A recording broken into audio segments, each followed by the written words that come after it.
एक पिता का रो रो कर बुरा हाल है, उसके बेटे को उसकी ही पत्नी ने सुला दिया मौत की नींद। आज का समय कुछ ऐसा चल रहा है, बहुत सारे ऐसे केसेस आ रहे हैं जिनमें महिलाएं क्रिमिनल पाई जा रही हैं और महिला एक मातृ शक्ति होती है। लेकिन यहीं पर आज जो महिलाओं का स्तर है वो एक जो मातृ शक्ति के तौर पर हम देखते हैं, जिनके अंदर दया की भावना देखते हैं, वो स्तर बहुत कम होता जा रहा है। आखिर ऐसा क्यों हो रहा है? कैसे एक माँ अपने बेटे को किस वजह से मौत की नींद सुला देती है, आइए जानते हैं सच्ची घटना में।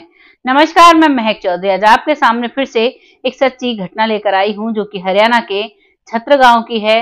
और इस गांव में एक परिवार रहता है। परिवार में दो भाई हैं। दो भाई दोनों अपने अलग अलग घर में रहते हैं और दोनों की शादी हो चुकी है।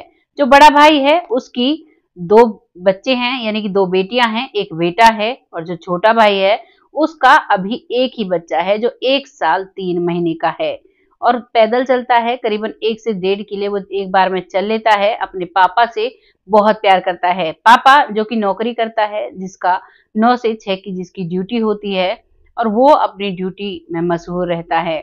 उसकी पत्नी जिसकी शादी हुई है, उसके साथ पत्नी का नाम अंशु होता है और जो उसका पति है उसका नाम अमित होता है। अमित और अंशु दोनों पति पत्नी हैं। उनका एक छोटा सा बच्चा है। बहुत ही खुशहाल परिवार है। रोज जब अमित अपनी ड्यूटी से आया करता तो जैसे ही मोटरसाइकिल का हॉर्न बजा करता, तुरंत वो बच्चा अपने पापा को स्टैंड तक नहीं लगाने देता था और अपने पापा के पास आ जाया करता।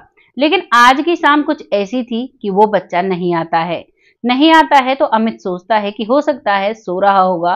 लेकिन उसके दिमाग में ये बात घूमती है कि वो तो कभी भी ऐसे सोता हुआ भी हमेशा उठकर आ जाया करता, आज ऐसा कैसे हुआ। वो सीधा अपने बेटे को ढूंढता है, लेकिन बेटा कहीं भी नहीं मिलता है। अपनी पत्नी से कहता है कि अंशु, तुमने बच्चे को देखा, वो कहाँ है? तो वो कहती है पड़ोस में ही घूम रहा होगा, खेलने गया है। अब पड़ोस में भी देखते हैं, लेकिन कहीं भी वो बच्चा नहीं मिलता है। जब कहीं भी वो बच्चा नहीं मिलता है तो ये बात अब पूरे गांव में फैल जाती है। साथ ही साथ उसका बड़ा भाई सोनू भी उसके साथ उस बच्चे को ढूंढता है। पूरे गांव के लोग इकट्ठा होते हैं, सभी अपनी अपनी मोटरसाइकिल निकालते हैं। करीबन 50 मोटरसाइकिल इकट्ठी होती हैं और हर मोटरसाइकिल पर 2 से 3 व्यक्ति बैठकर उस नन्हे से बच्चे को ढूंढते हैं। क्योंकि सबके दिमाग में यही था कि कहीं बच्चे को किसी ने किडनैप तो नहीं कर लिया, या बच्चा किसी गड्ढे में तो नहीं गिर गया, या उसके साथ कुछ गलत तो नहीं हो गया। गांव में कुत्ते भी होते हैं। आजकल बहुत सारी वीडियोज ऐसी आ रही हैं जिनमें बड़े बड़े लोगों को कुत्ते काट लेते हैं। वो तो फिर एक छोटा बच्चा था। अब इसी डर से सारे गांव में उस बच्चे को ढूंढा जाता है, लेकिन बच्चा कहीं भी नहीं मिलता है। फिर उसके लिए एफआईआर दर्ज करने के लिए वो लोग जाते हैं। तभी उसका बड़ा भाई कहता है कि रहने दो, एफआईआर की क्या जरूरत है। लेकिन वो कहता है कि नहीं, जाना होगा, मेरे बच्चे को अब वही ढूंढेंगे, क्योंकि पूरे गांव ने तलाश कर लिया है, कहीं भी मेरा बच्चा नहीं मिला है। तो अब सोनू भी उनके साथ जाता है और अब एफआईआर होती है और पुलिस भी साथ के साथ उठकर आ जाती है। प्रशासन बहुत सपोर्ट करता है इस केस में और प्रशासन के 3 ऑफिसर्स उसके साथ आते हैं और अब गांव में लगे सीसीटीवी कैमरों को खंगालने लगते हैं। कैमरों में पता चलता है कि जो उसका बड़ा भाई सोनू था, वही मोटरसाइकिल पर बिठा कर ले गया था उसको सुबह करीबन 8:30 बजे और फिर वो 9 बजे वापस आया था, लेकिन वो तब तक उसे वापस नहीं लाया था। उसके बाद का सीसीटीवी कैमरा का रिकॉर्ड जो आगे दूसरे वाले घर का था वो बंद था और तीसरे घर का फिर चालू था। उससे साबित हो जाता है, जैसे ही पुलिस के हाथ ये चीजें लगती हैं तो सोनू वहीं पर चीख चीख कर कहने लगता है कि हाँ, ये मैंने ही किया है, इस बच्चे को मैंने ही मारा है। अब उस बच्चे के लिए उस जिस नहर में वो फेंक कर आया था वहां पर ले जाता है। पुलिस उसकी वीडियो बनाती है और उसे वहां से निकालती है। उसके हाथों से देखकर लग रहा था कि उसको जीवित ही नदी में फेंका गया और वो अपने आप को बचाने की कोशिश करता है। उसने जो नदी में घास होती है उसे पकड़कर खींचकर निकलने की कोशिश की, लेकिन 15 महीने एक साल 5 महीने का बच्चा कितना होता है, यानी 17 महीने का बच्चा कितना चल सकता है, आप भी इस बात को समझ सकते हो।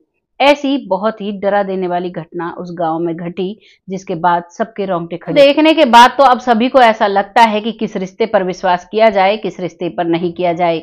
जैसे ही उसके बड़े भाई सोनू को पुलिस पकड़ती है तो अब उससे पूछताछ की जाती है। पूछताछ में साफ पता चलता है कि जो सोनू है वो उसकी पत्नी का अंशु का नाम लेता है और कहता है कि अंशु ने मुझसे बोला था कि इसको लेकर जाओ और इसे रास्ते से हटाओ।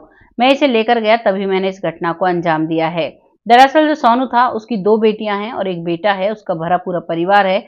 उसका परिवार तो कभी भी उनके प्यार में बीच में नहीं आया, लेकिन यहाँ पर जो वो महिला है जिसकी पहले भी शादी हो चुकी थी और ये उसकी दूसरी शादी थी, उसने अपनी दूसरी शादी का भी लिहाज नहीं किया और यहाँ पर भी अपने पति के साथ धोखा किया, क्योंकि जब पुलिस पूछताछ करती है तो वहां पर पता चलता है जो उसका जेठ था और वो बहू थी, दोनों के अवैध संबंध थे। दोनों एक दूसरे से प्यार करते थे और इस प्यार के चलते ही उस नन्हे मासूम की जान इन्होंने ले ली। आप क्या कहेंगे इसके बारे में? कोर्ट में अभी केस चला हुआ है, ये दोनों अभी भी रिमांड पर हैं, अभी भी इनसे पूछताछ जारी है। लेकिन क्या उनकी पूछताछ से, क्या इस केस के चलने से, क्या इन्हें सजा दिलने से वो बच्चा वापस आ सकता है? वो एक इंसान जो जन्म लेने के लिए 84 लाख योनियां भोगता है, तब वो दूसरा जन्म लेता है और उस जन्म को इस तरीके से खत्म करने का किसका अधिकार है? माँ है, माँ ने जन्म दिया है, क्या उसका ये अधिकार है कि उसे इस धरती से मिटा सके? अगर आपको मिटाना ही हो तो फिर धरती पर लाते क्यों हैं? बहुत सारे ऐसे सवाल खड़े रह जाते हैं ऐसी माँओं की वजह से, ऐसी पत्नियों की वजह से। आजकल तो सोशल मीडिया पर महिलाओं की बहुत ज्यादा ऐसी चर्चा हो रही है कि महिला जो ऐसी महिलाओं की वजह से हमें भी बहुत डर महसूस होता है कि ऐसी महिलाओं की वजह से सबको लांछन लगता है। लेकिन यहीं पर बहुत बड़े-बड़े काम कर रही हैं हमारे देश के लिए महिलाएं। आज एक कहानी मैंने देखी और अब मैं लेकर भी आऊंगी अपने दूसरे चैनल पर, जहां पर एक लड़की जिसकी उम्र 16 साल में उसकी शादी होती है, 16 से 16.5 साल की होती है, और जब वो उसके पति दूसरे दिन जैसे ही वो ससुराल में होती है तो दूसरे ही दिन एक हादसे की वजह से, क्योंकि उसके पति जॉब पर जाते थे और ट्रेन में उसके दोनों पैर आ जाते हैं और वो दोनों पैर उसके कट जाते हैं, बहुत ऊपर से उसके दोनों पैर कटते हैं, सिर्फ धड़ बचता है और फिर उसे एडमिट करा दिया जाता है।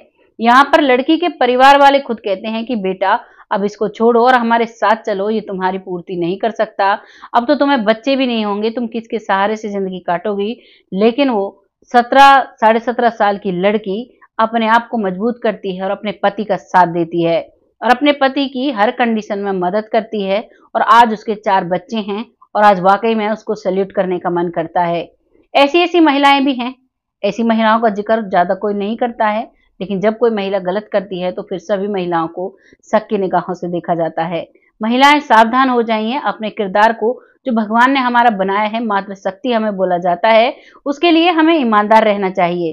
चाहे आप बेटे का रिश्ता निभाती हो या फिर आप पति का, जो पति का रिश्ता आपके साथ है उसको बहुत ही ईमानदारी से निभाइए। चाहे आपकी बेटी के साथ रिश्ता हो या किसी के भी साथ आपका रिश्ता है, तो उसको जैसा पहले से चलता आ रहा है अगर वो वैसा ही चले तो बहुत अच्छा होता है। अगर उसमें कहीं भी गलती होती है तो वाकई में आप एक बहुत गलत एग्जाम्पल सेट करते हो अपने आने वाली पीढ़ी के लिए, क्योंकि आज हम ऐसा करते हैं, कल हमारी जनरेशन जो हमारे बच्चे हैं उन्हें ऐसा करने में बिल्कुल भी डर नहीं लगेगा। वो यही सोचेंगे कि ऐसा कर कर हमारे माता पिता को कुछ नहीं हुआ तो हमें ही क्या होगा, तो वो अपराध से बिल्कुल भी नहीं डरेंगे। इसीलिए हमें अपराध से डरना चाहिए, अपने हर कदम को संभाल के रखना चाहिए, अपने जीवन को ईमानदारी से और अच्छे से जीना चाहिए। आज की कहानी यहीं पर समाप्त होती है। वीडियो अगर आपको अच्छा लगा है तो अपनी राय कमेंट बॉक्स में लिखिएगा, लोगों के साथ शेयर करिएगा। बहुत जल्द एक ऐसी ही सच्ची कहानी के साथ आती हूँ, तब तक आप सब खुश रहें, आबाद रहें। अब वक्त आता है उन लोगों का जो लोग हमें दिल से सपोर्ट करते हैं, जिनके बहुत अच्छे कमेंट आते हैं, जिनमें सबसे पहला नाम आता है राशिदा चौधरी जी, जो बहुत अच्छे से कमेंट करती हैं, बहुत प्यारे इनके कमेंट होते हैं, बहुत अच्छे से सपोर्ट करती हैं। आपका तहे दिल से शुक्रिया अदा करते हैं, ऐसे ही अपना सपोर्ट हमारे साथ बनाए रखें। अगला नाम आता है अंजना रानी जी, जो बहुत अच्छे से सपोर्ट करती हैं, बहुत प्यारे कमेंट होते हैं, आपका तहे दिल से शुक्रिया अदा करते हैं, ऐसे ही अपना सपोर्ट हमारे साथ बनाए रखें। अगला नाम आता है घनश्याम सिंह तोमर जी, जो बहुत अच्छे से सपोर्ट करते हैं, बहुत अच्छे कमेंट होते हैं, आपका तहे दिल से शुक्रिया अदा करते हैं, ऐसे ही अपना सपोर्ट हमारे साथ बनाए रखें। अगला नाम आता है योग माया साहू जी, जो बहुत अच्छा कमेंट करती हैं, आपका तहे दिल से धन्यवाद करते हैं, ऐसे ही अपना सपोर्ट हमारे साथ बनाए रखें। अगला नाम आता है सरोज शर्मा जी, जो बहुत अच्छे से कमेंट करती हैं, आपका तहे दिल से धन्यवाद करते हैं, ऐसे ही अपना सपोर्ट हमारे साथ बनाए रखें।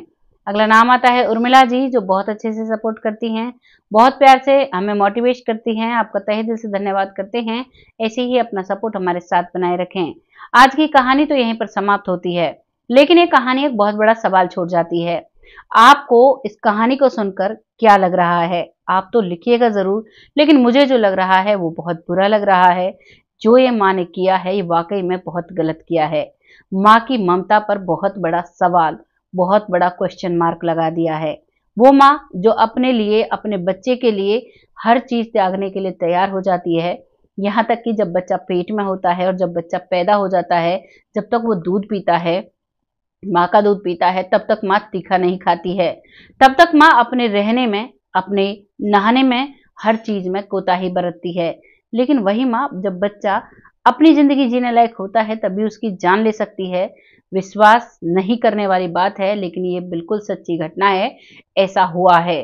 पता नहीं आजकल की महिलाओं को क्या हो गया है, भगवान जाने कौन से दिमाग से ये लोग चलते हैं और कैसे ये सोच लेते हैं कि हम इस क्राइम को करेंगे तो ये किसी को पता नहीं चलेगा। क्राइम तो सबके सामने आकर रहता है।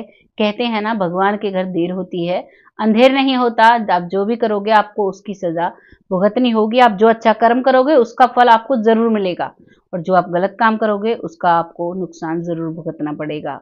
ये भगवान का न्याय होता है। इससे पहले कानून होता है और भगवान का न्याय सबसे पहले होता है, लेकिन फिर जो रही सही कसर होती है उसे कानून पूरा कर देता है। ये कहानी आज यहीं पर खत्म होती है। आप सभी से विदा लेती हूँ। तब तक आप सब खुश रहें, आबाद रहें। जय हिंद, जय भारत।